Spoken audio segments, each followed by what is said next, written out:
So I just put together this simple family activity ideas that you guys can maybe use. Reading is a great one. We used to have bedtime reading time, but this is something maybe your neurotypical child can take the lead if he or she's a good reader to read with or read for the younger sibling or the neurodiverse sibling, or it could be vice versa. Reading can also be looking at photos, your collection of old travel photos, which a lot of people are doing that because they can't go anywhere. So go back to your photos and organize it and do it as a family, or do it as a one-on-one quality time activity, organizing your pictures. That will be awesome. To do that, it could be looking at cookbooks. It could be looking at places you want to travel to.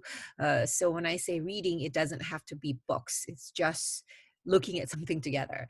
So taking care of pets, if you have pets, would be a good one that you can designate roles. Like I hold the bag, you hold the bowl, something like that, or maybe going out for walks with your pet. Baking, cooking activities, that's always a great activities, because someday we want all of our young adults to be able to take care of themselves, and being comfortable in the kitchen is great. Games, whether it's board games, and now they have all these apps that we can introduce our kids. We actually play Scrabble using Zoom, and we just use a tripod. We play it with our cousins in another state. So you could do that. Taking walks is great, because you can take all kinds of walks.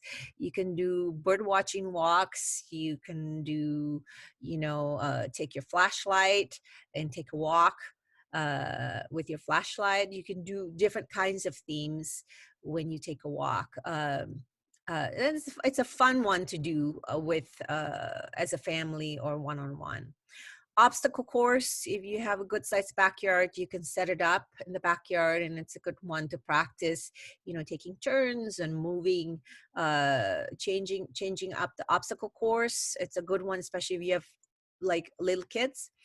For teens and young adults, cooking, baking, science project, organizing your garage is a good one, where you just take pictures of what things you want to sell, what things you want to keep, and you could do it throughout like weeks.